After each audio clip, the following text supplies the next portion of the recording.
We're joined at this time by Purdue head coach Matt Painter.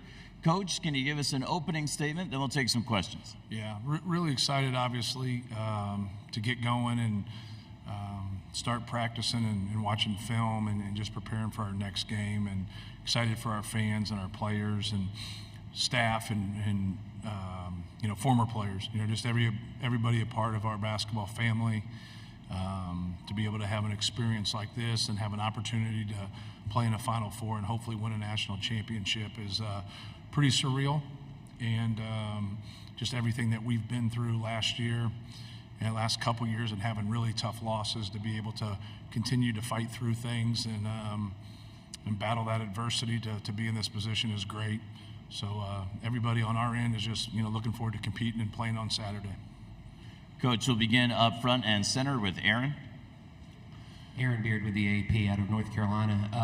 Obviously, DJ Burns has been a valuable piece for them inside. Zach has done a massive job for you guys for 2 years. Connecticut has Donovan Clingan. Like, for all the talk of positionless basketball and three-point shooting, all these things, it seems like there's this kind of the Final Four of the big men here. What does that say about the value of the big man in today's game? Yeah. Well, I think it says a lot about the quality of the big man for guys such as that. Like DJ Burns and Donovan Clingan and Zach are all elite, all-American, all-conference type players. So all three of those guys are different, but yet have a lot of the similarities, especially from a competitive standpoint. And that's, to me, what really jumps out watching DJ Burns, is how competitive he is. Sure, he's got, the game, and he's, he, to me, kind of is like a Zach Randolph type, which is a huge compliment, because Zach was a fabulous player for a long time in the NBA. And but he looks like he's having a lot of fun out there too. The ability to score, the ability to pass. Love the way when he's not in the game, how he's engaged and he's cheering for his teammates. And then Donovan Clingan, just the way he dominates a game, gets after it, competes, plays at both ends. And then obviously with Zach, I'm biased, but best player in college basketball, but plays hard, keeps getting better, keeps working on his game, and is very, very unselfish. Coach, we're going to go to the back of the room on the left. Sam King, Journal and Courier. Matt, I was talking to Braden, and he seems to kind of have this inner drive where whether he sees things on social media or reads it or whatever it is, that says he can't do this, can't do that, and his whole drive is just like, okay, they think I can't do this, watch me go out and do it. And he's kind of defined a career around that. Do you kind of see that kind of edge out of him, that he's looking for reasons to be doubted? Yeah, no question. But I think in today's landscape, kind of social media, it's out there for everybody. Like, no matter who you are, you get doubted. And that's kind of part of it. So if that's what you need, our guards weren't good enough to win the Maui Classic. Our guards weren't good enough to win the Big Ten. Our guards weren't good enough to get to the Final Four, but we were able to accomplish all those things. And he's got a pretty good career record. He's been pretty successful. So, but if that's what he needs to get his engine going, then so be it. I think you'll find a lot of competitive people that are that way. But, he's answered the bell, this year in every challenge that he's had. Coach, we'll head to the right side toward the back of the room. John? Matt, John Fanta from Fox Sports. Zach was just telling us that when he was in high school, there was a lot of dialogue about him having to redshirt his freshman season. He said, look, I was real with Payne, and I said, I don't really want a redshirt. And he said that you said back to him, well, if you beat people for a spot, you're not going to. Right. Can you reflect on those beginnings? Yeah, I remember where I was sitting when I got that phone call, and it was really at the end, and he was close to going to Baylor. And I just said, hey, man, I can't promise that to you. I go, but I'm not going to waste your year and not redshirt you if you're not going to play.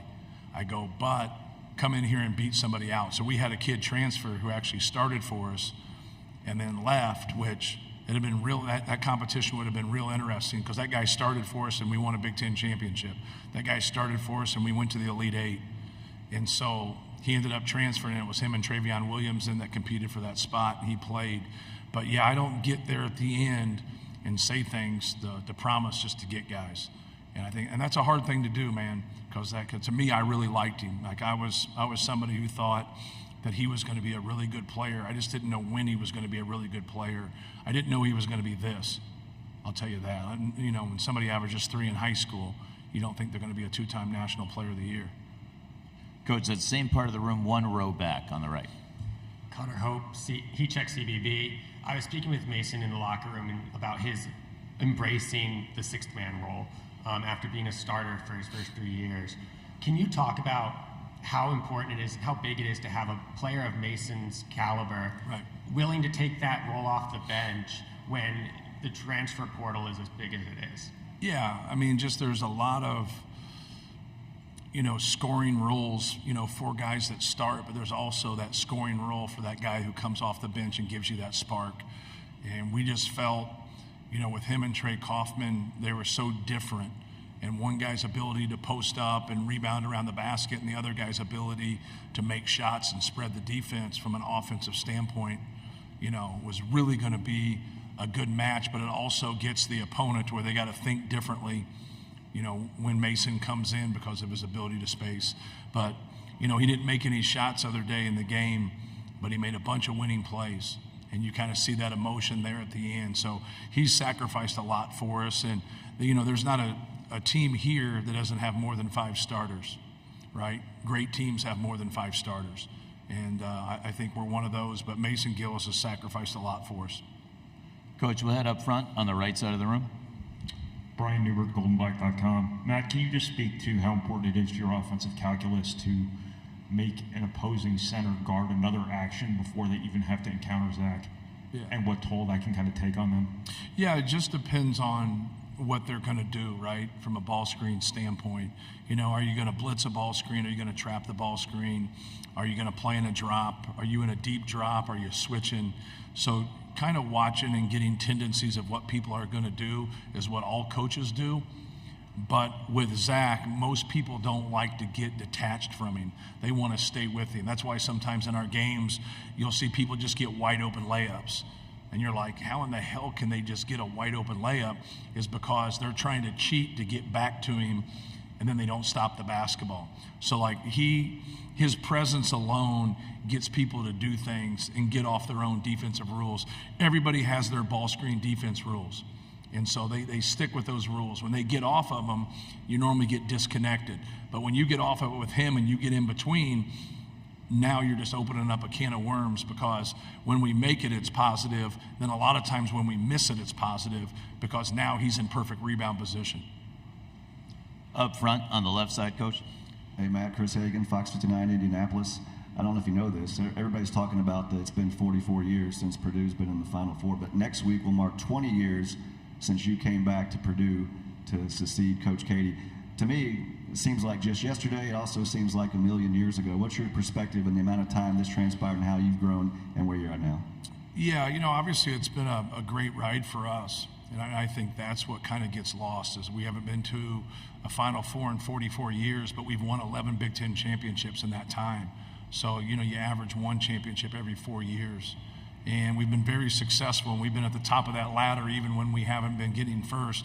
We got a lot of second-place finishes, a lot of third-place finishes. So we've been knocking on that door, and we've been very, very competitive.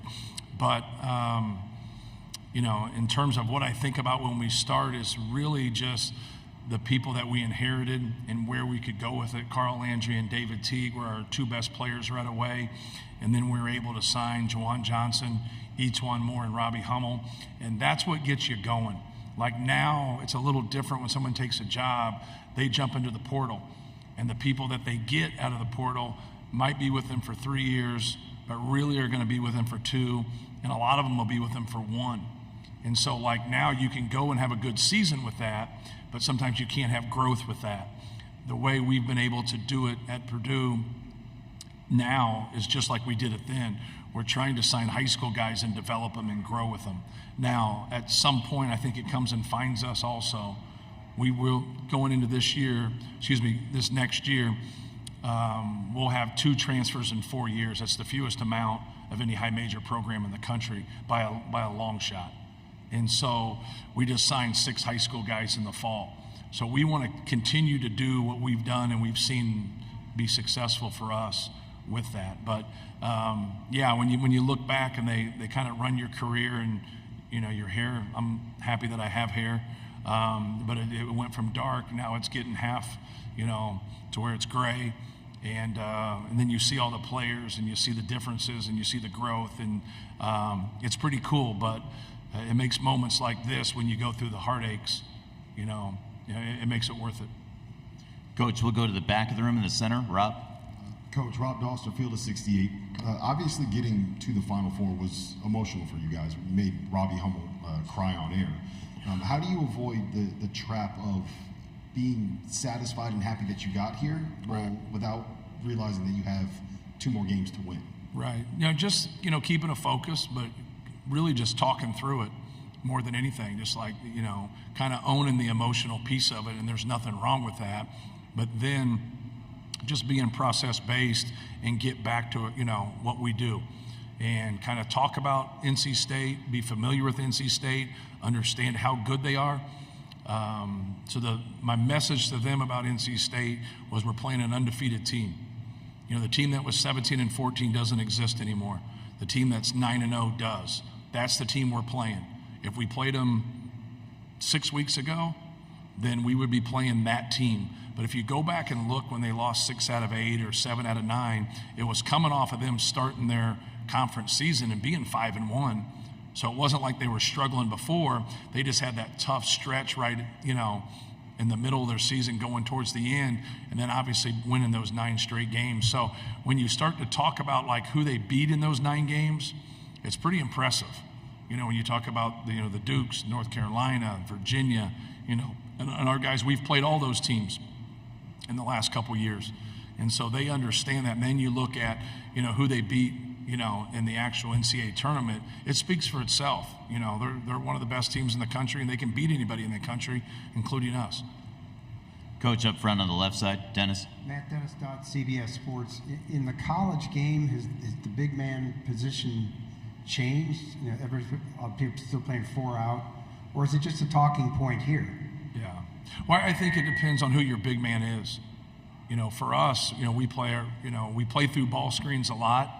He sets a lot of ball screens for us, then he dives, and we play through that, whether that's transition, whether that's sets, whether that's regular motion, and then sometimes we just anchor him. So then you get into the 4-round-1 that you mentioned there. But when you get guys that can do that, they can drag people out, and they can dive, and they can play at the rim, so you get the flip-up dunks, you get the lobs, and you get the threes. Those are the toughest to cover. His physical presence causes a lot of problems. That's why you see a lot of pushback with it, because there's very few people that have that physical type of a presence to where you got people doing things against what they want to do. I think that's the ultimate compliment. And I've always compared it. There was a good guard in Indiana named Yogi Ferrell, and I always used to complain about he was carrying the basketball. But at the end of the day, I just deep down didn't think we could guard him. So here I was, and that's all it was. And, he was so quick, and he was so shifty in his ability to pull the trigger, off the dribble and make threes. And he was just a tough cover. But I always complained about it. And I just finally caught myself one day, and I just said, I need to shut up. Like, I'm losing a lot of respect with these officials, because he's not doing anything differently than anybody else, except that he's just better than everybody else. And so I think Zach gets a lot of that, and he gets a lot of flack from that. But I've always said that for people that understand basketball and people that have to guard him and coaches that have to go against him, it's a chore. It's a chore, but it can be done. Like, he's had tough games before. Everything hasn't been perfect, but he goes into the game. I think what kind of separates him from a mindset standpoint is that he has a lot of respect for opponents. Like, he dives into DJ Burns, and he dives in to the guys at Tennessee and the guys at Gonzaga, all the people we have to come. He respects them, and he knows they're good players. So he's not trying to do that, but he's going to play the whole game, and he's going to compete, and he's going to go after every rebound. And he wants the basketball, and he definitely wants the basketball in crunch time. Same area of the room. Jerry, second row. I'm at Jerry Palm, CBS Sports. You've had a lot of opportunity to be around 2 of Purdue's all-time greats. Zach, obviously you've coached, and you played with Glenn Robinson. Besides their obvious talent, what was it about each of those guys that made them top-notch elite players? Yeah. Well, Glenn Robinson's ability to score probably separated him. He was 6'8", 6'9", he could make a pull-up. He could shoot threes. He was explosive. Just had an unbelievable knack to score the basketball in a variety of ways. So that matchup was always difficult, for opposing teams. They're very different, obviously, because Zach plays through the post a lot, but they're both very competitive. I would think that's probably the number one similarity between the two of them is just that competitive spirit. Coach, our next question is up front on the right side. Casey Bartley, Boiler Upload. Matt, a couple times this season you mentioned getting pressure even within with your coaches to change your approach after a couple March obviously didn't go your way. Just how were you able to stick to your convictions and talk through that process? Yeah, it's really diving into, whether, you always lose the last game of the year unless you win a national championship. So I've always dove into what we're doing and tried to pick at what we're doing to make improvements. And so when you get beat in the first round of the NCAA tournament by a 16 seed, that doesn't change anything. And then when you go back, I just felt like we needed some more athleticism, we needed some more quickness, and we needed some more skill. And we added that. And then we had guys that shot a lower percentage than I think they should have shot. And there's a lot of variables that go into that. But I just thought we had some really good shooters that were shooting 32% that should shoot 42%. We had guys shooting 28% that could shoot 38%. And I think that's just come to fruition. When you look at Braden Smith, he shot a pretty good percentage as a freshman, but he didn't shoot enough. Fletcher Laurier shot a much better percentage. Mason Gillis has shot a better percentage. And their percentages weren't bad before, but they had a chance to be elite. And now you throw in Cam Heide, you throw in Miles Colvin, because I've really went to a rotation of more people that can shoot the ball, because I think offensively that raises the value of Zach and that raises the value of Braden, and then how we piece things in. I went with Trey Kaufman as a starter, gives us another rebounder, gives us another low post guy. If they're really going to put a lot of attention to Zach, we post him and we try to score the ball there. We don't go to him a lot. He'll definitely get more opportunity next year, but we go to him enough. And if he's ready and he's going and we like that matchup, that really helps us. So I think the combination of all that really helped you. And then if you dove into what we do and you understand basketball, analytically, we were doing some really good things. We just were getting in moments in the NCAA tournament where we turned the basketball over, we shot high volume threes at a low percentage. So I don't care where you do that at. If you have a high level of turnovers and then you go 4 for 21 from three, you better dominate that glass. And there has to be some other stat that's just glaring, or you're probably getting beat. But I've just I don't neglect the defensive end, right? Because you got to, obviously you got to be a good defensive team. But at the end of the day, man, if you can't score 60 points in an NCAA tournament game, you don't deserve to win. And we did that back-to-back years. But we had a top 5 offense in the country when we did it. So we didn't score 58 points in an NCAA tournament game and we're the 126th best offense. We were the 4th best offense and we can't score 60 points. So just trying to keep working defensively, but trying to really kind of focus in on what's best for us offensively, because there's times when you get at this level where you're going to struggle to stop somebody, and if you can keep putting that ball in the basket and you can keep getting points and putting that burden on your opposition, it's really going to help you. Coach, our final question is going to be at left-hand side, 3 rows from the back. Candace Buckner, Washington Post. Hey, Matt, how are you doing? Hello, good. Just wondering, maybe a year or two ago, did you have to politic more on Zach's behalf about all the times that he's, getting hammered in the lane, maybe even all the way to the Big Ten office? Yes. And lastly, we know you're biased, but do you think he's officiated fairly now? Yeah. For him, the number one thing that I say to officials when they talk to me, now the rules are the same for everybody, right? And that kind of stops and gets them to kind of reset their thinking, because he can't get officiated any differently than someone who's 6'8", 210. He just can't.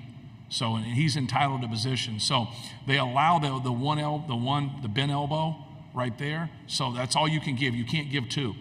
So that's always my arguing point. So I haven't got a technical in 10 years. So I try to be very diplomatic in my approach with it. But I also just want them to call it how they're calling it down there. Don't call it any differently. And then when he starts to get those fouls and he starts to get those things, is because they can't handle his strength and they can't handle his size. So I don't think we need to apologize for that. But that's always my fight. My fight is just, hey, call it the same way. You know, he's so big. So think of it from this standpoint. Like 6'9", 250 is big, right? 6'9", 250 is 7 inches shorter and 50 pounds lighter. Okay, so digest that for a little bit. And when you think of that, so when you see a 6'7" guy and a 6-foot guy in a post-up, you're like, oh, they'll get him the ball. It's a mismatch. So that's all we're trying to do is get that mismatch, you know, with him, and then be able to play from there. So what I try to do through our league office is no different than any other coach if they understand what's going on, is not give my opinion about it, is get the clips so they physically see it, and then ask questions. Do you think this is a foul? Do you think this is not a foul? What do you think is a foul? Because my whole point to it is I just want to go back and coach him and tell him what he can and he can't do so we're consistent. And you're going to get a bad whistle.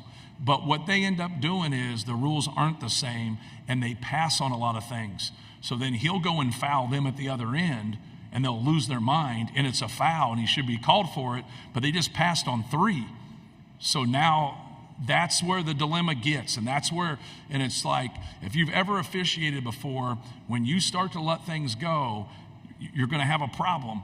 Because now you're like, damn, I let that go. Now I got to let this go. And that snowball now doesn't chance. So when you miss one as an official, you got to stop it right away. You got to get the next one, no matter who it's against or for or any of that, because now when you get into that game, it's too much. And when they say, hey, let the players play, that's a ridiculous statement to me. Let the players play. No.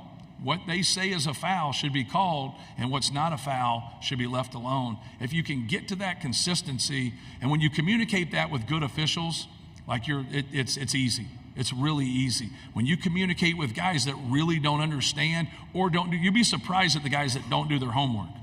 That's what you'd be surprised. The good ones do their homework. So they get a couple opponents, they're traveling, they're watching clips, they're watching things. They're watching guys who flop and flail and do all those type of things. But when I like my conversations with good officials. I don't like my conversations with guys that don't do their homework and don't understand. We want to thank Coach Painter for sharing his conversations with us here this afternoon. We'll see Coach Painter back again tomorrow morning. Thank you, Coach.